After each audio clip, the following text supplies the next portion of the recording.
ভক্তবৃন্দ, ভক্তিমতী মায়েরা,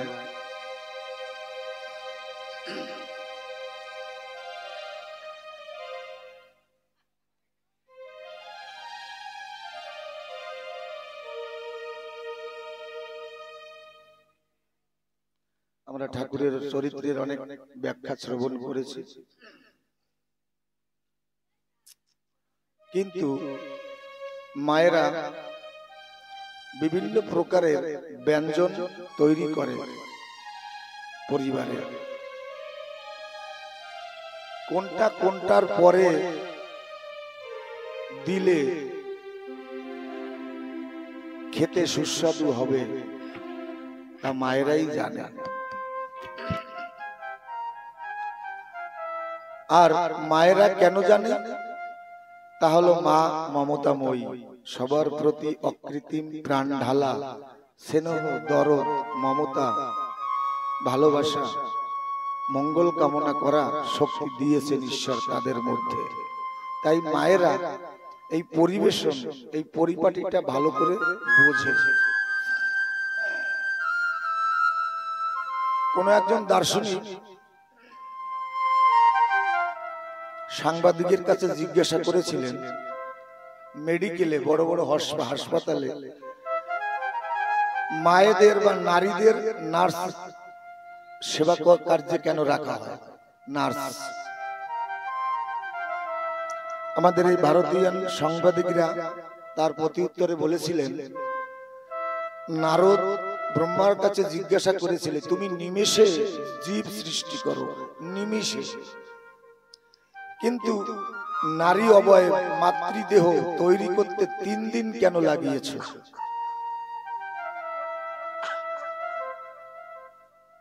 আমার স্বয়ং ব্রহ্মা তার প্রতি উত্তরে বলেছিলেন,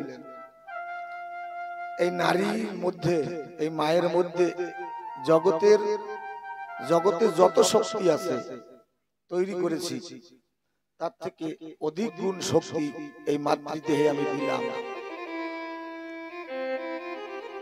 এই জন্য মায়েরা শত সহ্য আঘাত কষ্ট সহ্য করেও জগৎকে প্রজন্ম উপহার দেয়। কিন্তু এত যন্ত্রণা, এত ঘাত প্রতিঘাত সহ্য করে, কিন্তু বিনিময়ে মা কখনো কিচ্ছু চায় না জগতের কাছে। এই জন্য মায়েদের প্রধানতা এই দেশে। তাই চিন্তাবিদরা, সমাজের বোদ্ধা ব্যক্তিগণ হাসপাতালে নারীকেই সেবার জন্য নিয়োগ করেছে, কারণ এটা মায়েদের স্বভাব। সে পেটের সন্তান না হলেও কেমন যেন সবাইকে আপন মনে করে, তারা আপন ভেবে তাদের সেবা করে। মা মমতাময়ী, সবার প্রতি অকৃত্রিম প্রাণ ঢালা ভালোবাসা, এই মায়েরাই পারেন পরিবেশন করতে। মায়ের পরশ বড়ই সরস, যদি লাগে গায়ে, কোটি জন্মের পাপ তাপ দূরে চলে যায়। এইবার আসলে যত পিতৃবর্গ আছেন তারা মনে মনে ভাববেন যে সবাই শুধু মায়েরই ব্যাখ্যা, মায়েরই গাথা, মায়েরই করুণা কথা বলে, বাবাদের কি কোনো ভূমিকা নাই? আছে, পিতাবর্গেরও আছে। মনে মনে ভেবেছি, এই পৃথিবীতে যত কার্য দেখো কল্যাণকর, অর্ধেক তার করিয়াছে নারী, অর্ধেক তার নর। সম অধিকার মাতা পিতাদের, পিতারও অধিকার আছে। পিতৃমাতৃ গুরু ভক্তিহীন, হরিনাম তার মূল্যহীন। মহাপাপী তার জনম বৃথা, মানে না যে মাতা পিতা যতই করুক কান্নাকাটি, প্রেম নদীতে পড়বে ভাটি। শুধু মায়ের চরণ সেবা করলেই হবে না, বাবারও আশীর্বাদ মাথায় নিতে হবে। আমরা সকলে নাম প্রেম সিন্ধুতে ডুব দিব, সকলে মিলে সেখানে আমরা প্রেম নদীতে সাঁতার খেলব। হরি বল, হরি বল। মহাজন বলছে, ভব নদীর ভাবনা জেনে ধরো না পারি, থাকো সামাল সামাল মন ব্যাপারী, নদীর ত্রিবিনায় তুফান ভারী। এই ভব নদী বুদ্ধা ব্যক্তিগণ, বৈষ্ণব কবিগণ এই জগৎ সংসারকে বলেছে, আবার এই দেহকেও বলেছে। নদীর ত্রিবিনায় তুফান ভারী, তিনটি নদীর মোহনা, তাই একে ত্রিবিনা কয়। এর উপরে পিতৃধন রয়, তিনটি নদীর মোহনা এখানে, যাহা সৃষ্টির মূল হয়। এই তিনটি নদী কি কি? ইরা, পিঙ্গলা আর সুশর্মা নামে দেয় পরিচয়। ইরা, পিঙ্গলা, সুশর্মা নামে দেয় পরিচয়। এই সুশর্মার মধ্যে এক নারী, তার নাম বজ্রাণী। তার মধ্যে এক নারী, তার নাম চিত্রাণী। তার মধ্যে এক নারী মাকড়সার আশের থেকেও সূক্ষ্ম নারী রয়। তাকে সাধকগণ ব্রহ্মাণ্য নারী, ব্রহ্মাণী নারী বলে দেয় পরিচয়। ওই ব্রহ্মাণী নারীর মধ্য দিয়ে পিতৃসত্তা কামনায় নিচের দিকে ধায়। অর্ধেক যায় সমকোষে, অর্ধেক যায় লিঙ্গমূলে। পাগলা ভোলা থাকিয়া মূলে সেই মদ খায়, সেই মদ পান করে সর্বদাই। আমাদের যে মূল জীবনী শক্তিটা, তার নাভির 4 আঙ্গুল নিচে কুল্লন আড়াই প্যাঁচ সর্পাকারে জেলাপির মতন আছে, ওখানে শুয়ে। কোন ভক্ত জনার স্বাদ জাগে, যদি কোনো ভক্ত জনার স্বাদ জাগে, তবে তত্ত্ববেত্তা গুরু ধরে শিখতে পারে। গুরু যদি মহামন্ত্র দান করে আর শিষ্য যদি সেই মন্ত্র সাধন করে, তাহলে নিম্নগতি কামের ধারা বাধা পেয়ে ঊর্ধ্বে ধাবিত হয়। পিতৃধন খরচ হয় না। খরস্রোতা নদীতে যদি বাদ দেওয়া যায়, তাহলে নদীর গতি দ্বিগুণ হয়। বুঝে না তো, বাধা পেলে নদীর গতি হয় দ্বিগুণ। অতি গুড় তত্ত্ব, যদিও একটু জলদি বলে যাচ্ছি কারণ সময় কম, তো আপনারা তো সবাই সবকিছু জানেন। এই শক্তিটা কাম নদীতে না গিয়ে এই ধারাটা নিষ্কাম দেশে, আবার মূলাধার স্বাধিষ্ঠান মণিপুর বিশুদ্ধা চক্র ভেদ করে আজ্ঞা চক্রের জায়গায়, জাগার বস্তু জায়গায় বিরাজ করে আজ্ঞা চক্রে। এই স্থান, এই স্থায়ী চাঁদ আর ভ্রমণকারী চাঁদ যখন মিলন হয়, তারে ভক্ত ভগবানের মিলন কয়, ভক্ত ভগবানের মিলন কয়। এখানে লালন সাই গান লিখেছেন, চাঁদের গায়ে চাঁদ লেগেছে আমরা ভেবে করব কি। যে চাঁদ মূলাধারে আর এক চাঁদ আজ্ঞা চক্রে, এই দুই চাঁদ যখন একত্রিত হয়, জীবাত্মা মূলাধারে, পরমাত্মা আজ্ঞায়, এখানে যখন এই দুই চাঁদের মিলন হয়, তখন চাঁদে চাঁদে মিলন হয়। আমরা জেনে থাকবো এই জগতের আকর্ষণ বিকর্ষণ শক্তিটা এইভাবে ঘূর্ণনমান। শরীরের পায়ের বৃদ্ধা আঙ্গুলির থেকে প্রবেশ করে, সপ্ততলা ভেদ করে এই ব্রহ্মরন্ধ্র থেকে বহির্গত হয়। আমাদের বৈষ্ণব জানারা আছেন, তারা যে সিকিটা রাখে এখানে, ওখানে ৬২খানা ছিদ্র থাকে। সিকি রাখার মূল তাৎপর্য হল এখানে ৬২খানা ছিদ্র থাকে, যেখান থেকে ঐশী শক্তি, আকর্ষণ বিকর্ষণ শক্তি আমাদের দেহে প্রবেশ করে সপ্ততলা ভেদ করে আবার এখান থেকে বহির্গত হয়ে যায়। তাই মহাজন বলছে, এই চাঁদ, দুই চাঁদ যদি মেশে তাহলে চাঁদে চাঁদে মিলন হয়, তারে ভক্ত ভগবানেরও মিলন কয়। নিচের চাঁদ রাধারানী, উপরের চাঁদ পরম কৃষ্ণ চিন্তামণি। অতি সূক্ষ্ম আলোচনা জানি। সাধকগণ এই রাধা কৃষ্ণের যুগল মিলন দেখে সর্বদাই জীবাত্মা পরমাত্মার মিলন দেহযোগ হয়।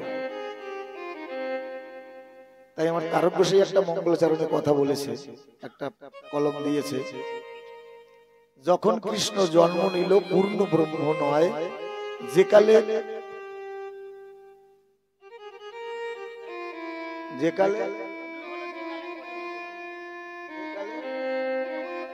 কালে পূর্ণ হলো পড়িল যমুনায়। শ্রীকৃষ্ণ তো পূর্ণ ব্রহ্ম, কিন্তু জগৎ সংসারকে বুঝানোর জন্য আমার তারক গোসাই বুঝিয়েছে এই দেহ যমুনার একে দেহ যমুনাকে যদি না জানতে পারা যায় তাহলে মানব জীবনে পূর্ণত্ব অর্জন করা যায় না। মহাজন বলে সাধুর ভালো তত্ত্ববেত্তা বাক্য সিদ্ধ সাধুর সঙ্গ নিলে, সাধুর বিছানায় 14 বছর শয়ন করলে সিদ্ধতা প্রাপ্ত হওয়া যায় না।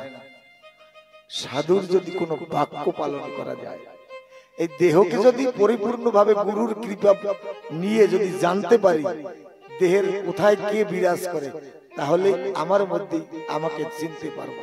তার সে আরো একটা কথা বলেছে, আমি চিনতে নারী আমারে। তাহলে নিজেকে চিনতে হবে। এই দেহ যমুনার মধ্যে আত্মা পরমাত্মার মিলন হয়। যারা চতুর ভক্ত তারা এই মিলন দেখে, অনুভব করে, যুগল মিলন দেখে সর্বদা। জীবাত্মা পরমাত্মার মিলন দেহ যমুনায়। তাই আমার তারক লিখেছেন এই কথাটা, যে ভক্ত সর্বধর্ম নির্বিশেষে গুরু কৃপায় খরিত বস্তু অক্ষরিত করে চাঁদের গায়ে চাঁদ লাগাতে পারে, তার আত্মা দর্শন হয় বা জ্যোতি দর্শন হয়। মানব জীবনের শেষ সীমান্ত এইটা। মানুষ 4টা স্তর আছে, স্থূল সাধক প্রবর্ত সিদ্ধি। স্থূল প্রবর্ত সাধক সিদ্ধি, সিদ্ধির জগতে যাওয়ার পরে তখন আনন্দের সাথে মিশে যায়। আমি আনন্দ পরমানন্দের সাথে আমি মিশে গেছি, তখন আমার জীবনে আর নিরানন্দ আসবে না, আমি তার চরণেই সদা সর্বদা থাকবো। এই যে যেমন অনাদির আদি গোবিন্দের এক নাম আছে সৎ চিৎ আনন্দ। আমরা যে হাসি, আনন্দে কাঁদি, কত কিছু করি, এত সময় আনন্দে নৃত্য করলাম, এই আনন্দ সে আনন্দ নয়। সৎচিৎ আনন্দ যে আনন্দ, আমার অশ্বিনী কথা বলেছে যে আনন্দে লহরে হরিনাম, সে আনন্দ এই আনন্দ নয়। এই আনন্দ খণ্ড আনন্দ, ক্ষণিকের জন্য, দুঃখে এসে আবার গ্রাস করবে, এই আনন্দ ভুলে যাব। কিন্তু ওই মহানন্দকে যদি একবার প্রাপ্ত হতে পারি, ওই আনন্দের, ওই মহানন্দের কোন স্খলন নাই, ওর ধ্বংস নাই। আমাকে দুঃখ সুখ কোনটাই আমাকে বাধা দিতে পারবে না। আমার অশ্বিনী কথা লিখেছে না, মান অপমান যাহার সমান তার মতো আর মানি কি। ওই আনন্দের যে অধিকারী হবে তার মানও যেমন সমান, অপমানও তেমন, সমজ্ঞান করে। জয় হরি বল, জয় হরি বল। তাহলে এই দুই চন্দ্র যদি মিলন হয় তখন আত্মা দর্শন কয়। ঊর্ধ্ব থেকে নিচে ধাবিত হয় তাকে ধারা বলে। এই যে আকর্ষণের যে বিরহটা, আত্মা পরমাত্মার যে আকর্ষণটা,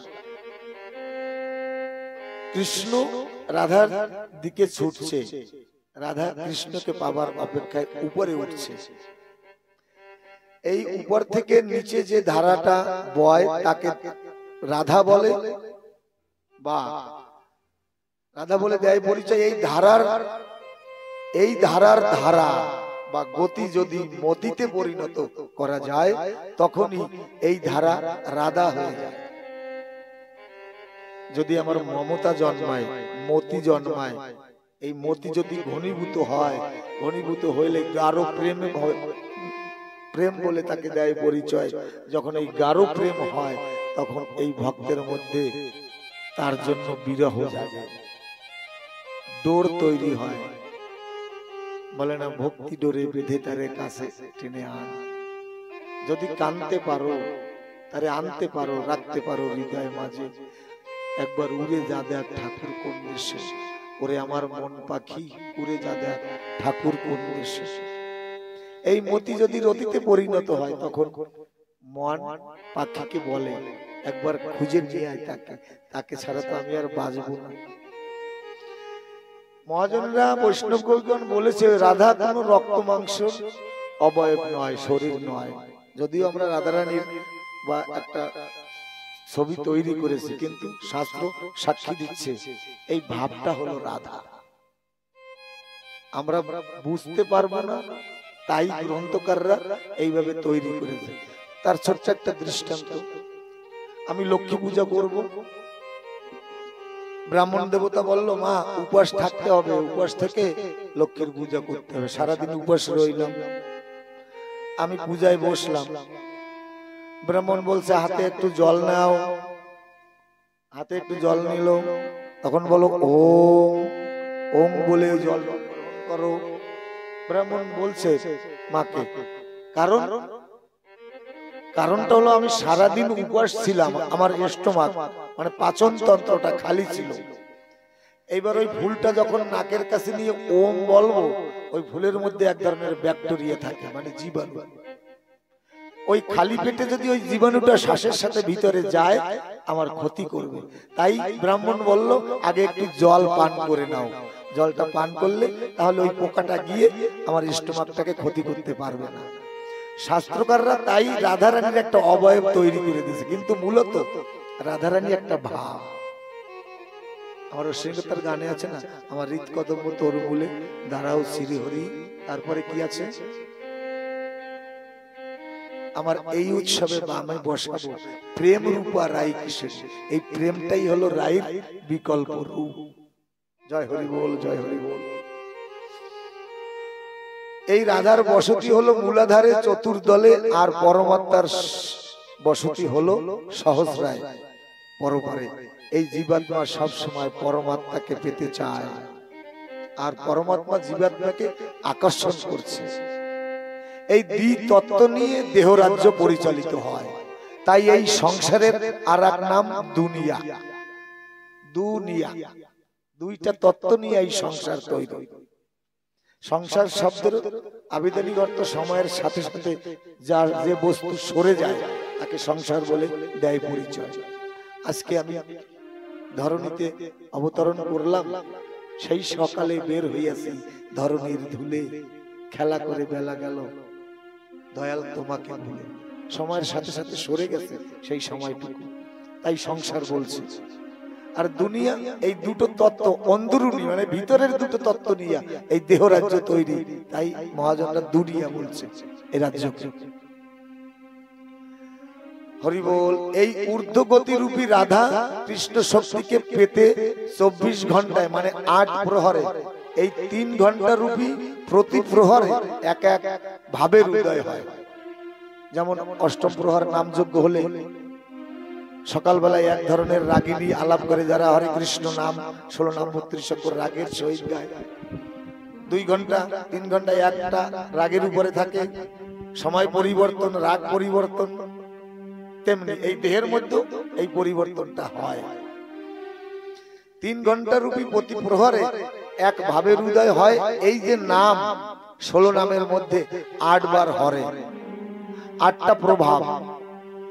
এই জন্য মহাজন বলেছে গুণভেদ রাধা অষ্টনায়িকা রূপ ধরে, এ কারণে 16 নামের মধ্যে 8 বার হরে। বাহ, মাইকে একটু সাথ দিয়েছে আমাকে। জয় হরিচাঁদ, জয় বাবা তারক। মায়েরা বাবারা লক্ষ্য করে শুনতে হবে, গুণভেদে রাধা অষ্টনায়িকা রূপ ধরে, এ কারণে 16 নামের মধ্যে 8 বার হরে। নায়ক গুণ চারি কৃষ্ণ করি অঙ্গীকার। এই চারি কৃষ্ণ কে কে? ধী অর্থ, দৃঢ় তত্ত্ব, দৃঢ় শান্ত আর দৃঢ় বলি। নায়ক গুণ চারি কৃষ্ণ করি অঙ্গীকার, 8 রাধা 4 কৃষ্ণ উভয় মিলনের নাম রাম। 8 রাধা অষ্টনায়িকা রাধা আর 4 কৃষ্ণ, এরা যখন মিলন হয় সেই মিলনের নাম হচ্ছে রাম। এই রাম দাশরথী রাম নয়, রম, রময়তী রাম। গুণভেদে রাধা অষ্টনায়িকা রূপ ধরে, সে কারণে 16 নামের মধ্যে 8টা হরে। নায়ক গুণ চারি কৃষ্ণ করি অঙ্গীকার, সে কারণে কৃষ্ণ নাম আছে 4 বার। এই 4 বার কৃষ্ণ নাম, এই 4 কৃষ্ণ কে কে? সংকীর্ণ, সম্পূর্ণ, সম্প্রীতি, সম্ভব। এই 4 কৃষ্ণ হচ্ছে এই যে নাম বললাম। আমরা যে অনাদিরাদি গোবিন্দ যে কৃষ্ণ, সে কৃষ্ণ নয়, কিন্তু এই লীলার কৃষ্ণ। সে তো স্বয়ং নারায়ণ, সে কখনো বৃন্দাবন ছেড়ে যায়নি, সে আমাদের হৃদ মন্দিরে সদা সর্বদা থাকে। হরি বল। সে কারণে রাম নাম আছে চারি যোগ, রাধা কৃষ্ণের পূর্ণ মিলন। এই পূর্ণ মিলন মধুয়ার বাজারে সুদর্শন অনুক্ষণ। সে কারণে কৃষ্ণ নাম আছে চারিবার, সে কারণে রাম নাম আছে চারি যোগ, রাধা কৃষ্ণের পূর্ণ মিলন। এই পূর্ণ মিলন মধুয়ার বাজারে সুদর্শন দেখা যায় অনুক্ষণ। কোন একদিনে আমি একটা কথা বলেছিলাম, দাপরে রাধারানী, কলিতে শ্রী অশ্বিনী। ব্রজের বাজারে যে ব্রজ ভাব, ওরাকান্দির মতুয়াদেরই সেই ভাব। বৈষ্ণব আর মতুয়াতে আলাদা কোনো ভাব নয়, সকলই এক, যদি গভীরে ডুব দিয়ে বোঝা যায়। এই মঙ্গল আচরণ যার মধ্যে রয়, আমার শান্তি হরি রাধা কৃষ্ণের পূর্ণ মিলন সে দেখতে পায়, দেখিবারে পায়। দাপরে রাধারানী, কলিতে শ্রী অশ্বিনী। একজন প্রকৃত বৈষ্ণব, একজন সঠিক মতুয়া, তারা কোনো প্রকারে আলাদা নয়। হকারে কেশবৎসৈব কৃষ্ণ গেল, রিকারে আদ্যাশক্তি মহিম রাধা, একই হরি নামের মধ্যে এই যুগল শক্তি বাধা। মোটে দ্বন্দ্ব নাই, যারা রাধা কৃষ্ণ বলবেন তাদেরও হরি বলা হয়, আর যারা হরি বলবেন তাদেরও রাধা কৃষ্ণ বলা হয়। গন্ডগোলটা শুধু না বোঝার। তাই আমার হরি দর্শন বলছেন, এক হরি নাম মধ্যে গুণ দিয়ে সব, নিচু জনে করাইব পরম বৈষ্ণব। নিচুজন বলতে আপনাদের বলছি না, ক্ষমা সুন্দর দৃষ্টিতে দেখবেন। আমরা যারা অজ্ঞান, জ্ঞানের আঁখি উন্মিলিত হয় না, আমার ঠাকুর সেই কারণে এই নামের মধ্যে এই শক্তি প্রদান করে, প্রেম পরিপূর্ণ করে দিয়েছে, যাদের আমরা এই নামের দাহিকা শক্তি আমরা বুঝি। মহাপ্রভু গৌরাঙ্গ মহাপ্রভু বললেন তিনবার নাম, নাম নাম নাম। এই নাম হরি নাম নয়, এই নাম কৃষ্ণ নাম নয়, এই নাম কোন নাম নয়। এই নাম কি তাহলে? যেমন ছোট্ট একটা ছেলে ওই ছাদের উপরে উঠেছে, উঠলে মা নিচে থেকে বলছে, এ খোকা পড়ে যাবি, নিচে নাম, নিচে নাম। এই প্রথম নাম হলো এই। আমার মহাপ্রভু ইঙ্গিত দিচ্ছে, সন্দেশ দিচ্ছে জীবকে, অচৈতন্য জীবকে বলছে, আগে অহংকারের আসন থেকে নিচে নাম। অহংকার, আভিজাত্য, গরিমা, বৈভব, এই আসন থেকে আগে নিচে নামো। তারপরে দ্বিতীয় নাম, দ্বিতীয় নামে একটা চরিত্র পবিত্র করে একটা আসন পাত, সেই আসনের উপরে দ্বিতীয় নাম, সেই আসনের উপরে তোমার প্রেম ভক্তি মাখা তোমার অশ্রু জল সিঞ্চিত করে সেখানে প্রভুর চরণ লীলায় দর্শন করো। প্রভুর লীলা দর্শন করতে করতে একদিন তোমার ওই চোখের জলের পথ পেয়ে ঠাকুরের সেই চরিত্র হৃদয় আসনে দাঁড়াবে। রশ্মিকর্তা লিখেছে, নয়ন পথের ছিদ্র দিয়ে মন করে চুরি। কোন একজন লিখেছে, চোখের জলের হয় না কোনো রং, তবু কত রঙের ছবি আঁকে। চোখের জল দিয়ে কত ছবি আঁকা যায়, চোখের জলের রং দিয়ে। বলছেন, এমনও হাসি আছে বেদনা মনে হয়, জলে ভরে দুনয়ন, সুখেও কেঁদে ওঠে মন। যখন মাধুর্যে পরিপূর্ণ হয়ে যাবে মানুষের মন, তখন সুখেও চোখের জল আসবে, ঠাকুরের দর্শন হবে। তাই এই গন্ডগোলটা শুধু আমাদের মধ্যে। আমরা চেষ্টা করব গুরুর কৃপা কেন্দ্র করে তার কাছে আশীর্বাদ নিয়ে যেন আমাদের তাদের জ্ঞানের শলাকা দিয়ে আমার এই নেত্র উন্মিলিত করে দেয়। তাহলে মহাপ্রভু এই তিনবার নাম বলেছে।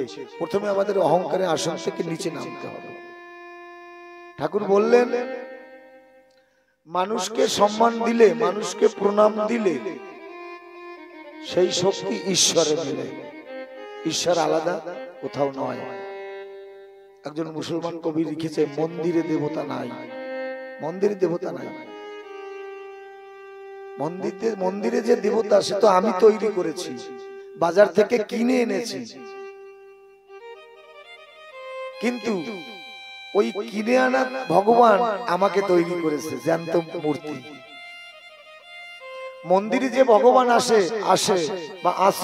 সে হেঁটে হেঁটে বৃন্দাবন যেতে পারবে না, কিন্তু ওই ভগবানের যে আমাকে তৈরি করেছে, আমি দেহরূপী, আমি মানুষ, আমাকে তৈরি করেছে, আমি কৃষ্ণের খোঁজে, গৌরের খোঁজে, বৃন্দাবন নবদ্বীপ হরিচাঁদের খোঁজে ওনাকান্দি যেতে পারবো, কিন্তু ভগবান হেঁটে যেতে পারবে না। তাই মহাজন বলছে মন্দিরে দেবতা নাই।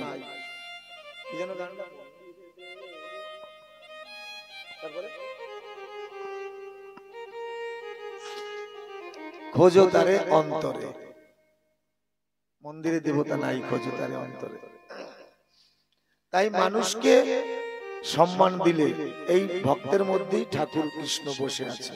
মানুষকে প্রণাম দিলে সেই প্রণাম ঈশ্বরে মেলে, শাস্ত্রে ইহার প্রমাণ পাই। কবি চণ্ডীদাস কবি যিনি উচ্চ কণ্ঠে বলিলেন তিনি, সবার উপরে মানুষ সত্য, ইহার উপরে নাই। একই কথা আমার বিবেকানন্দ বলেছেন, স্বামী বিবেকানন্দ বলেছে, বহুরূপে কোথা খুঁজিছ ঈশ্বর, জীবে প্রেম করে যেই জন সেই জন সেবিছে ঈশ্বর। এই যুগ ধর্ম পরিবর্তন কোথায়? সত্যকে জানার অধিকার আছে,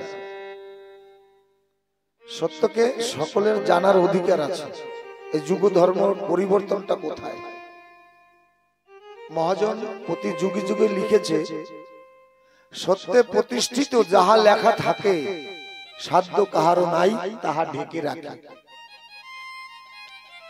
আমি যত জ্ঞানী হই, আমি যত বলবান হই, যত 10 গ্রামের মাতুব্বর হই, এখন যদি আমি আমার দাপটে আমি সত্যটাকে মিথ্যায় পরিণত করি, কিন্তু আমি যখন চলে যাব সত্যটা আস্তে আস্তে আবার প্রস্ফুটিত হয়ে উঠবে। তাই বললেন, সত্যে প্রতিষ্ঠিত যাহা লেখা থাকে, সাধ্য কাহারও নাই তাহা ঢেকে রাখে। এই সত্যকে প্রতিষ্ঠিত করার জন্য একজন দার্শনিক ছিল। সেই দার্শনিককে তৎকালীন যুগে এই সত্যকে প্রমাণ করেছিল বলে তাকে হেমলক নামক বিষ খাইয়ে মেরে দিয়েছিল সেই দেশের রাজা। কিন্তু তানারই শিষ্য সামন্তরা ছিলেন, 2500 বছর পরে সেই দেশের রাজাকে মানতে হয়েছে সেই সত্যটাকে। ইতিহাসে আছে, ইতিহাসের পাতায় লেখা আছে। তাহলে সত্যকে আমাদের মানার অধিকার আছে, আমরা মানতে পারবো। আজকে না হলেও একদিন মানবে। আমি না মানলাম, একটা নিচু স্তরীয় কথা আছে, ঘাড় কেন কাঁধ আমরা এক জাত, এরকম আছে। আমার অজ্ঞানতা রয়েছে, কিন্তু আমি যা বলবো হ্যাঁ এইটাই হবে, এইটাই শাস্ত্র, কিন্তু ওটা সত্য নয়। তাহলে এই সত্যটা কি? বৈষ্ণব কবিগণ লিখেছেন, কি লিখেছেন? জীবে দয়া নামে রুচি বৈষ্ণব সেবন, ইহা ছাড়া ধর্ম নাই শুনো সনাতন। আছে না আমাদের, আমরা শ্রবণ করি, জীবে দয়া নামে রুচি বৈষ্ণব সেবন, ইহা ছাড়া ধর্ম নাই শুনো সনাতন। যুগ পরিবর্তন, এ কথায় কোনো অযুক্তি নাই, সব সঠিক। যুগ পরিবর্তন, শাস্ত্রকার মানুষের চিন্তাধারা পরিবর্তন। কি পরিবর্তন হয়েছে? আমরা জীবে দয়া নামে রুচি মানুষেতে নিষ্ঠা, ইহা ছাড়া আর যত সব ক্রিয়া ভ্রষ্টা। এখানে বৈষ্ণব শব্দটা দেয়নি, কারণ সেই যুগে সকলেই বৈষ্ণব ছিল। এই যুগে সকলে কিন্তু বৈষ্ণব না, সকলে হরিভক্ত না, শুধু চেহারাটা কিন্তু ভক্তের। সাধু সেজেছি মনকে সাধু করতে পারিনি। তাই তারক গোসাই লিখেছে, বৈষ্ণব শব্দটা ওখানে দেয়নি। এত সুন্দর একটা উচ্চ চিন্তাধারা ওখানে তুলেছে। অনেকে অনেকে কটূক্তি করে আমার তারককর্তার উপরে, যে বৈষ্ণবদের উপরে তারক গোসাই কি লিখতে পারে। তারক গোসাই ভেবেছে মায়াহত জীব, পাপচ্ছন্ন জীব, অন্নগত মন, জনিগত প্রাণ, সবাইকে বৈষ্ণব, সবাইকে মতুয়া বলে আখ্যা করা যাবে না। তারা তাহলে আমরা পেয়ে বসবো। এমনি আমরা এই 50 টাকার মালা কিনে 4-5টা আচার মালা গলায় দিয়ে এক একজন বড় বড় মতুয়া সেজে বসে আছি। আরো যদি তারক গোসাই ওখানে লিখে দিত জীবে দয়া নামে রুচি মানুষেতে নিষ্ঠা, ইয়া ছাড়া জীবে দয়া নামে রুচি মতুয়াতে নিষ্ঠা, তাহলে তো আমাদের আর পাওয়া যেত না। তাহলে কত সুন্দর আমাদের উপকার করে গেছে পরিবর্তন। এছাড়া আর যত সব ক্রিয়া বৈষ্ণব কবিগণ কি বললেন, আমার মনে এই অভিলাষ, বিলাস কুঞ্জে দিও বাস। আমরা তুলসী আরতিতে কীর্তন করে থাকি, আমার মনে এই অভিলাষ, বিলাস কুঞ্জে দিও বাস। এই ঠাকুরের বিলাস কুঞ্জে কারাবাস পায় ঠাকুর গত যারা, সখীর অনুগত যারা, তারা বিলাস কুঞ্জে বাস পায়। উপবাস মানে না খেয়ে থাকাকে উপবাস বলে না, অনাহারীকে উপবাস বলে না। আমার চিন্তাধারার অধপতনে আমি সদা বিরাজ করি ঠাকুর, আর আজকের দিনে আমি একটু ঊর্ধ্বে বসত করব। আমার ভাবনার উপরে, আমার চিন্তনের উপরে, আমার একান্তের উপরে, যেখানে আমার একান্তের বিনাশ ঘটে সেখানে আমি বলতে কিছু থাকে না, অহংকার রূপী। আমি ঠাকুর আজকে একটু উপরে, মানে সমীপে তোমার উপবেশন করব, তাকে বলে উপরে বাস করা, কি উপবাস বলে। কিন্তু আমরা কি শিখেছি, না খেয়ে থাকলেই উপবাস হয়। আমার শাশুড়ি মা একজন নিষ্ঠাবান বৈষ্ণবী। আমাকে জিজ্ঞেস করে, বাবা তুমি বলো না আমাকে সত্যি করে শাকাহারী খাদ্য বলতে কি বুঝায়। আপনারা জেনে থাকবেন যোগানের শ্রীদাম গোসাই ছিলেন শ্রীমন্ত গোস্বামী, ওনার নামাশ্রিত। আমি আমার মাকে কি বুঝাতে পারি, শাশুড়ি মা তো আমার মা। আমি বললাম যে মা সন্তানের কাছে জানতে হয়। বলে না না না, তুমি সন্তান না, তুমি একজন পাঠক। যে মনের অন্ধকার ঘুচায় সে গুরু, যে অন্ধকার দূরীভূত হয় সে শিষ্য, যার দূরীভূত হয়। আমি তোমার শিষ্য। আমি ঠাকুরকে স্মরণ করে, রাধারানীকে স্মরণ করে বলতাম, আজকে আমার কঠিন পরীক্ষা, আমার মাকে আমি বুঝাবো। একটা সন্তান ধরে রাখবেন, টপিকটা আমি কোথায় ছিলাম জায়গাটা ধরে রাখবেন। একটা সন্তানকে বিদেশে পাঠিয়েছে, বিলাত পাঠিয়েছে পড়াশোনার জন্য। ওখান থেকে এসে ডিগ্রি নিয়ে এসে মাকে বলছে, মা দেখে সন্ধ্যাবেলায় তুলসী তলায় প্রদীপ ধরাচ্ছে, বাবার চরণে গিয়ে ধূপ দীপ দিচ্ছে। ছেলেটা বলছে, মা তুমি অলৌকিক, অকল্পনীয়, অসম্ভবনীয়, অলিক এ কি করো? কাকে তুমি ওই তুলসী গাছের সামনে কেন তুলসী এই আরতি করো? বলে কেন বাবা? বলে পশ্চিম দেশে পৃথিবীতে 108খানা দেশ, তার মধ্যে একটা ভারত দেশ, কিন্তু শুধু এই ভারত ভূমিতেই এই সব অলি, এই সন্ধ্যা প্রদীপ, এই মহোৎসব, নামযজ্ঞ, কান্নাকাটি, তার সাথে বাকি পৃথিবীতে কোনো দেশে এটা নাই। তুমি সব বন্ধ করো। এখন মা মনে মনে ভাবে, আমি অশিক্ষিত মহিলা কিনা, হতেও পারে শাস্ত্র শিখে এসেছে, পরের দিন থেকে ধূপ দিনা ধরানো বন্ধ করে দিয়েছে। কিন্তু পরম্পরা, মায়ের মনে কষ্ট হচ্ছে, তবুও সন্তানের প্রতি মা বাবা সকল সহ্য করতে পারে। মনে মনে ঠাকুরকে অর্ঘ্য দান করছে। পরের দিন সকালে ওই শিক্ষিত ছেলেটা ওই সাগরের পারে পায়চারি করছে, তাকিয়ে দেখছে 7খানা জাহাজ এসে ওখানে নোঙ্গর করেছে। ছেলেটা জিজ্ঞেস করলো ডাক দিয়ে, ওগো জাহাজি সারেন ভাই, কি ওর জাহাজের মধ্যে? বলে 7খানা জাহাজে গ্রন্থ ভরা। পৃথিবীর যত দর্শন গ্রন্থ আছে সকল কিছু ভরা, বেদ, পুরাণ, উপনিষদ, নবলক্ষ গ্রন্থ, বাইবেল, কোরআন সকল ভরা ওর মধ্যে। ছেলেটার বিবেক সারা দিয়েছে। আমি তো ভুল করেছি মাকে এই কথাটা বলে, আমি কয়েকখান বই পড়েছি। তৎক্ষণাৎ এসে মায়ের চরণ ধরে বলছে, মা আমাকে ক্ষমা করো, আমি কয়েকখান বই পড়েছি, কেবল দেখে আসলাম 7খানা জাহাজ ভরা গ্রন্থে, এ অপরম্পার। তাহলে সেই রকম আমার অবস্থা।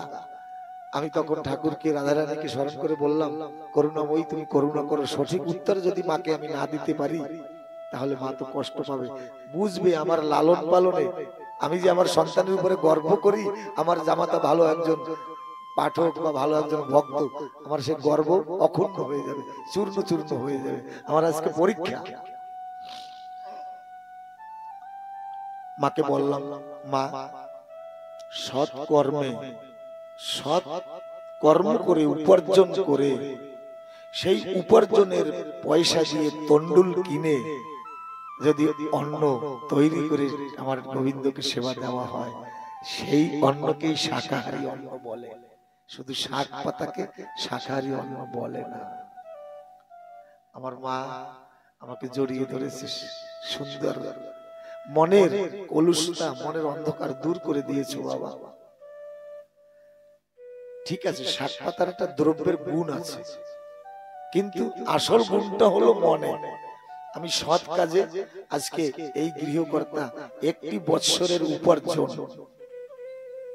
3টা ভাই, মা বাবা, পুত্র সন্তান সন্তান, 1 বৎসরের উপার্জন অর্থ, আরো 1 বৎসরের উপার্জন ভক্তি শ্রদ্ধা, সকল একত্র হয়ে আজকে এই ধামে পরিণত হয়েছে। সাধুগুরুর এত আগমন ঘটেছে, এই শুদ্ধ শাকাহারী একে বলে। তাহলে পরিবর্তন, যুগ পরিবর্তন। লিখলেন, আমার মনে এই অভিলাষ বিলাস কুঞ্জে দিও বাস। জ্ঞানী ভক্তের কাছে জিজ্ঞাসা রেখে যায়, যুগ পরিবর্তন, এই বিলাস কুঞ্জে বাস করা মানে সুখে বাস করা, তাই তাই সুখে বাস করা তো বিলাস কুঞ্জ বলে। ঠাকুর যেমন আনন্দে থাকে, আমিও তোমার সঙ্গে আনন্দে থাকবো। কিন্তু যুগ পরিবর্তন, দার্শনিকদের চিন্তাধারা পরিবর্তন। কলির যুগে আমার অশ্বিনী গোসাই কি লিখেছে, আমার সুখ বিলাস হবে বিনাশ, কবে গুরু পদে হবে আরতি। বলছে আমি সুখ চাই না, বিলাস চাই না, আমার গুরু পদে যেন আমার আরতি থাকে, ভক্তি থাকে। তাহলে এই পরিবর্তন যুগ এসেছে, এই পরিবর্তন যুগে আমরা এরপরে আর পরিবর্তন হওয়ার জন্য কোনো বান্ধব আসবে না। এই কদিনের মধ্যে যদি আমরা পরিবর্তন হয়ে যেতে পারি, সমগ্র নবদ্বীপে মহাপ্রভুর প্রতি আক্রমণ, হরিনামে জাতিভেদ প্রথা নাই, হারি মুচি চন্ডাল ডোম সকলে একত্রে মহাপ্রভুর সাথে দুবাহু তুলে হরিবোল করছে, কৃষ্ণ নাম গাইছে। কাজী সাহেবের ক্রোধে অগ্নি প্রজ্বলিত হলো, ডাক দিয়ে বলল পাষণ্ডদের, এই কে আছিস? ওই নিমাইকে ওর মুন্ডটা যদি কেউ এনে দিতে পারিস, তাকে এতটা পরিমাণে বকশিশ দান করব। একজন তখনকার দিনে একজন মস্ত বড় পাষণ্ড খুনি, তাকে ডাকলেন। রাজামশাই, কাজী সাহেব বললেন, তুই কি এর আগে মানুষকে নিধন করেছিস? বলে, রাজামশাই কত মানুষ নিধন করেছে। বলে, আমার কথা ধর, ওই জগন্মায় মিশ্রের ছেলে, ছোট্ট ছেলেটা নিমাই, ওকে ওর মুন্ডটা এনে দিতে হবে। বলে, ওকে পাবো কোথায়? বলে, ওই যে শ্রীবাসের অঙ্গন আছে না, ওই শ্রীবাসের ওই বাসের ঘরে, ওখানে বসে ওরা কয়জনের নাম করে। বলে, আপনি নিশ্চিন্ত থাকুন। আবার বললেন, পারবি তো? বলে, অবশ্যই। ভালো একটা অস্ত্র নিয়ে কিছু মদিরা পান করে চলে গেছে, কিন্তু শ্রীবাসের অঙ্গনের মধ্যে বসে মহাপ্রভু নিত্যানন্দ, অদ্বৈত মহাপ্রভু গদাধর, আরো আনুষঙ্গিক পারিষদগণ ওখানে বসে হরিনাম করছে, হরিনাম করছে। মহাপ্রভু হরিনাম করতেন ওই শ্রীবাসের দরজা বন্ধ করে।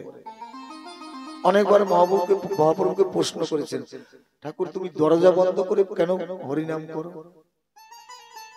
বলে যার দরকার হবে দরজা খুলে আসবে।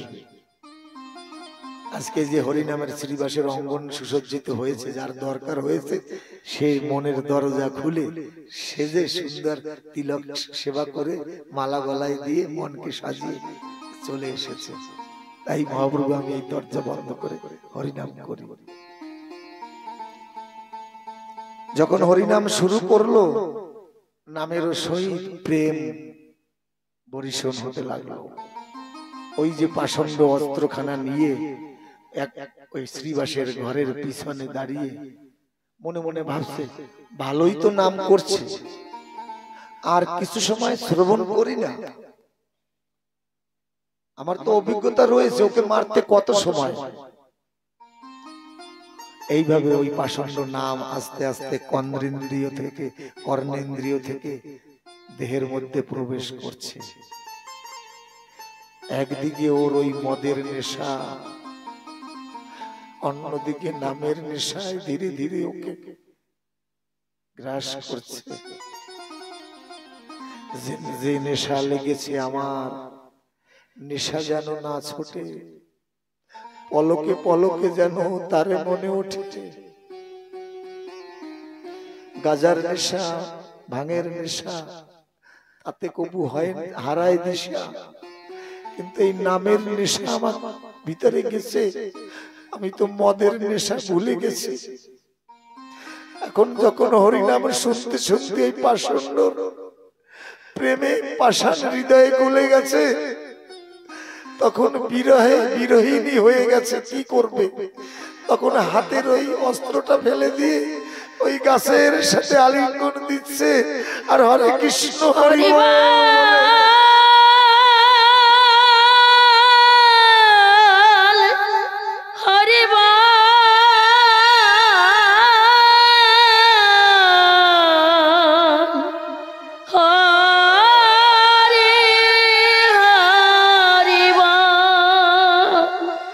কিন্তু ওই গাছের সাথে আলিঙ্গন দিলে কি মানুষের তৃপ্তি মেটে?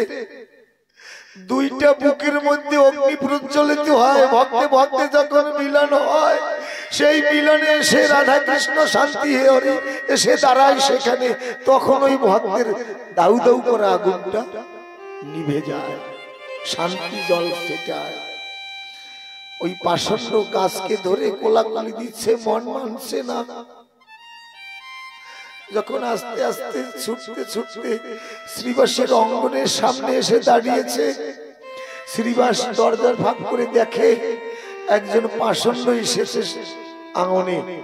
তখন দরজা খুলে বের হয়ে মনে মনে ভাবলো, প্রভুর নামের ব্যাঘাত করবে, তাহলে কি করি? প্রভুকে ডেকে বলছে, প্রভু একজন পাষণ্ড এসেছে। প্রভু বলে, কই? তখন প্রভুর তো এই করতে জগতে আসা, পাষণ্ড দলন করতে জগতে আসা। সকল ভক্তরা প্রভু পার্শ্বদগণ নিয়ে গঙ্গার পার দিয়ে হরিনাম করতে করতে যাচ্ছে। বলছে একটু কীর্তনটা বন্ধ করো। অদ্বৈতকে বলছে, কেন? মহাপ্রভু গঙ্গায় ঘাটে নেমে গেছে, নেমে গিয়ে ওখানে একজন ধোপা কাপড় কাচ্ছে। বলছে একবার কৃষ্ণ নাম বলো, একবার হরি নাম বলো। ওই ধোপা বলছে, না না, আমার ও বললে হবে না, আমি এই কাপড় কাচতেছি না, এই কেচে শুকিয়ে ওকে আর আয়রন করে বাজারে লোকেকে দেব, সেই পয়সা দিয়ে আমি তন্ডুল নিয়ে আমার ঘর চালাবো, আমার তোমার ওই হরিনাম করলে কাজ হবে না। মহাপ্রভু বলছে একবার হরিনাম করো। মহাপ্রভুর কথাই শুনছে না, নিতাইকে ডাকছে, নিতাই তুমি তো প্রেমের পরিকাষ্ঠা, তুমি একবার বলো। তবুও ধোপা মানছে না। মহাপ্রভু মনে মনে ভাবছে, মানছিস না, তাহলে দে দে, এইবার তোর হাতের কাপড়টা আমাকে দে, আমি কাপড়টা কাছি, তুই আমার জায়গায় দাঁড়িয়ে একবার কৃষ্ণ নাম কর। মহাপ্রভু ওই ধোপার হাতের কাপড় নিয়ে কাঁদছে, আর ওই ধোপা এসে যখন ওই হরিনাম কৃষ্ণ নাম দুইবার উচ্চারণ করেছে, তখন মহাপ্রভুর চরণ ধরে বলছে, প্রভু তোমার এই কৃষ্ণ নাম হরিনামে এত মধু, আগে আমি জানতাম না, আজকে আমি এই নামে বিক্রি হয়ে গেলাম, এই নামে আমাকে গ্রাস করে দিল। এ হলো নামের শক্তি। এদিকে ওই পাষণ্ড মহাপ্রভু যখন এসেছে, বলে কি ব্যাপার? বলে আমাকে তোমার ওই ঘরের মধ্যে নাও, আমি তোমার ওই নামে দ্রবিত, আমার পাষাণ হৃদয়ে গলে গেছে, আমার বুকে বিরহ অগ্নি জ্বলছে, আমাকে তোমার অঙ্গ স্পর্শ দিয়ে আমার এই অগ্নিটা তুমি একটু বুঝাও। মহাপ্রভু বলছে, না, ওখানে দাঁড়িয়ে থাকো, লক্ষ জন্মের পরে তুমি পাবে অধিকার। তখন ওই পাষণ্ড চোখের জল ছেড়ে দিয়েছে, এই না হলে পতিত পাবো, আমি জীবনে কোনো ভালো কর্ম করিনি, কোনদিন হরিনাম কৃষ্ণ নাম উচ্চারণ করিনি, আমার মা বাবাকে আমি ভক্তি করিনি, জগতের মানুষকে ভালোবাসিনি, শুধু অপরাধ করেছি, কত মায়ের কোল শূন্য করেছি, কত পুত্র হত্যা করেছি, তবুও তুমি আমাকে এই বলেছো তুমি লক্ষ জন্মের পরে এই অধিকার পাবে। হে মহাপ্রভু, তুমি এত দয়াল, তুমি পতিতের বান্ধব।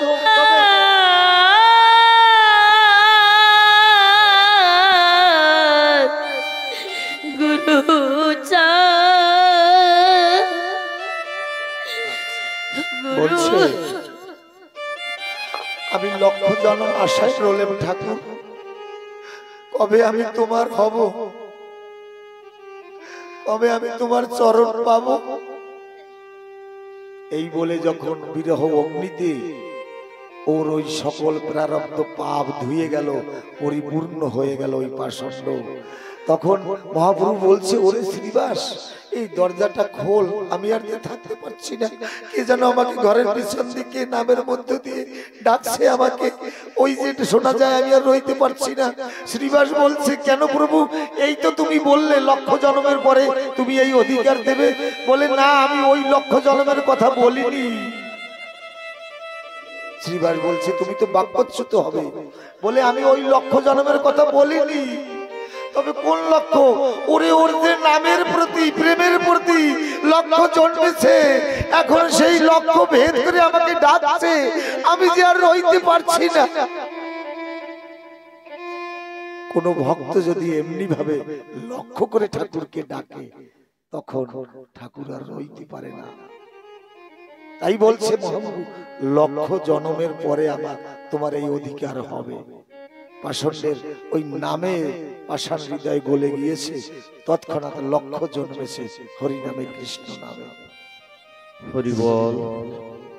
এমনি প্রতি যুগে আমার মতুয়ার বাজারও এমনি ভক্ত রয়েছে। যমুনার কূলে কত যুগ হলো আমার কৃষ্ণ কানাইয়া লীলা করে গেছে। অল্প কিছুদিনের আগের ঘটনাটা, কোনো গ্রন্থের ঘটনা না। আমার বাবা, আমার পিতা, যিনি যার ঔরসে জন্মগ্রহণ করেছে, উনি জীবিত থাকাকালে রাস মন্ডলে গিয়ে কীর্তন করতেন। আমরা বাংলাদেশ থেকে মতুয়া, কিন্তু আমার বাবা আমাকে একটা মূল মন্ত্র দিয়ে গেছেন, বলে, খোকারে একটু গান বাজনা করতে পারিস, একটা মূল মন্ত্র নেই আমার কাছ থেকে। কি বাবা? বলছে, তুই যে কোনো অনুষ্ঠানে যাবি, সেই অনুষ্ঠানে যে বিগ্রহ থাকবে, যদি কৃষ্ণের বিগ্রহ থাকে, ওই বিগ্রহের মধ্যে তুই যাকে মন দিয়েছিস তার বিগ্রহ দর্শন করবি, দেখিস ওই কৃষ্ণ বিগ্রহের মধ্যেই তোর মনের মানুষটা দাঁড়িয়ে যাবে। যদি অনুকূল ঠাকুরের সবাই যায় সৎসঙ্গে, অনুকূল ঠাকুরের ছবির মধ্যে তোর মন দেওয়া হরিচাঁদ গুরুচাঁদকে ভাববি, ওর মধ্য থেকে যদি দর্শন করতে পারবি, তাহলে সকল এক আকার হয়ে যাবে, এক মনে হবে। আমি এই মূল মন্ত্রটাকে ধরে আছি। আমার কৃষ্ণ বললেও নয়নে জল আসে, হরি বললেও নয়নে জল আসে, মা বললেও নয়নে জল আসে, বাবা বললেও নয়নে জল আসে। আমার বাবার কৃপা, আমার বাবার আশীর্বাদ। আমার বাবাই যেতেন পরিক্রমায়, মুরারি মোহন দাস বাবাজি 20-22 হাজার ভক্তের সঙ্গে রাধারানী যেখানে রাস মঞ্চ হয় সেখানে কীর্তন করতেন। আমার এই কথাটা বাবা এসে, এই গল্পটা বাবা এসে বলছে। এই যমুনার পুলিনে দুইজন ষোড়শ যুবতী চম্পা চামেলি, ওরা নিত্য এই দধি বিক্রি করার জন্য আসতেন।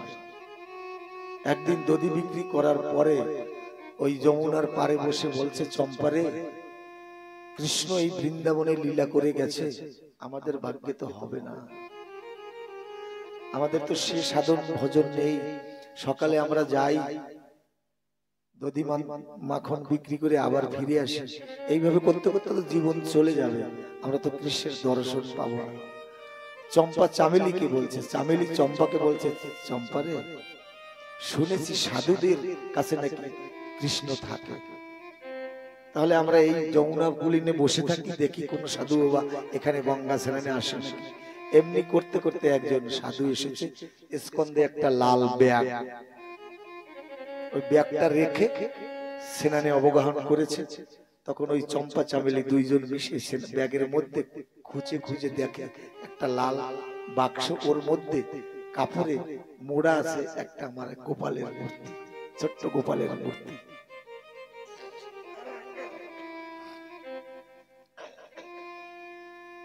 সাধু বাবা স্নান করছে, চম্পা চামেলি গোপালকে বের করে ওই দেখে চোখের জল ছেড়ে দিয়েছে। কেন? বলছে, আচ্ছা গোপাল, আমি বুঝেছি, তোমাকে ওই বাক্সে বেঁধে রাখে না, সেই জন্য তোমার হাত পা, এই যে গোপাল এইভাবে বসে আছে নাড়ু গোপাল, সেই জন্য তোমার হাত পা শিকুড়ে গেছে, ছোট হয়ে গেছে, তোমার কত না কষ্ট হয়, কেমন ভাব। চম্পা চামেলি চোখের জল ছেড়ে দিয়ে বলছে, তোমার কত না কষ্ট হয়, তুমি এই বিশ্ব নিয়ন্তা, এই বিশ্বের রচয়িতা, তোমার ইশারায় চন্দ্র সূর্য ওঠে, তোমার ইশারায় নদীতে জোয়ার ভাটা বহে, তোমার ইশারায় বৃক্ষে ফুল ফোটে, কোকিল ডাকে, আর তুমি দেখো তোমাকে কত কষ্টে রেখেছে। চম্পা, এ চামেলি, দেখ না আমাদের হাড়ির মধ্যে ওই মাখন আছে নাকি। তখন হাড়ির মধ্যে থেকে মাখন বের করে কৃষ্ণের ওই যেখানে বক্র অঙ্গ, ব্যাকা অঙ্গ, ওখানে মালিশ করতেছে। ওই মালিশের উপরে চোখের জল পড়তেছে।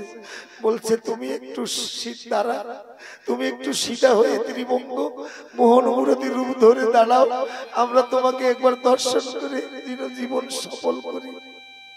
কত গোপীরা তোমাকে দেখেছে, কত গোপীরা তোমার সঙ্গ পেয়েছে, আমাদের তো ভাগ্য নাই, আমাদের ভক্তি নাই, তুমি একবার একটু সিধা হয়ে দাঁড়াও। ওই মাখন মালিশ করছে আর ওখানে চোখের জল পড়ছে। যখন ভক্তের চোখের জল পড়েছে গোবিন্দের চরণ তল, গোবিন্দ মনে মনে বলছে, এখন যদি আমি না দাঁড়াই তাহলে তো ভক্তের মান থাকে না, আর কোন ভক্ত ভগবানকে মান দিবে না, ভগবানকে ডাকবে না। ওই চম্পা চামেলির ভক্তি ডোরে বাধা পড়ে গোবিন্দ দাঁড়িয়ে গেছে। দাঁড়িয়ে গেলে ওই সাধু স্নান করে উঠে বলছে, কে রে তোরা, আমার ব্যাগ থেকে কি বের করলি? তখন দেখে যে ব্যাগের মধ্যে আর সেই গোপাল মূর্তিখানা নাই, গোপাল দাঁড়িয়েছে। ওই চম্পা চামেলি বনের পুষ্প এনে গোপালকে দিচ্ছে, গোপালের চরণে দিচ্ছে। সাধুর আর বুঝতে বাকি রইল না। সাধু তখন নয়নের জল ছেড়ে দিয়ে বলছে, বাহ, বুঝেছি আমি জীবনে এমন নিখুঁত ভালোবাসা তোমাকে দিতে পারিনি, তাই তুমি কখনো প্রকট হওনি আমার কাছে। তোমাকে যদি কেউ মন ঢালা ভালোবাসা দিতে পারে, একটা গানের পদ আছে না, যদি তোমার ছেলে হতে তবে তোমার স্বভাব নিতে, আমি জোর করে কোল কেড়ে নিতাম ফেলতে আমায় কেমন। আমি তোমার প্রকৃত ভক্ত হতে পারিনি, আমি তাই তোমার উপরে জোর করতে পারিনি, তাই তুমি আমার সামনে কখনো এমনি মোহন মুরতি বাঁশরি নিয়ে আমার সামনে তুমি দাঁড়াও নাই, আমার অপরাধ হয়েছে। এই বলে সাধু বাবা ওই চম্পা চামেলির চরণ ধরে চোখের জলে ভাসছে। এমনি হলো ভাব, ব্রজ ভাব। এই ব্রজ ভাবের একজন ভাবুক ছিলেন, একজন তো বলাটা ভুল, মতুয়ারা এই ব্রজ ভাবের ভাবুক। এই ব্রজ ভাবের ভাবুক মতুয়ার গণ। এই মতুয়ার বাজারে ব্রজ ভাব এনেছেন, কোন ধনে তুষ্ট নহে প্রভু জনার্ধ, হরি শুধু চাহে তার ভক্তেরই মন। মন চায় ঠাকুর, ভক্তি সূত্রে মনোপুষ্পে গাথ প্রেম হার, অশ্রুর চন্দন দাও তাহারও উপর, করজোরে করপূর্ণ আপন অঞ্জলি, রাখো অর্ঘ্য পদে তার হরি হরি বলি।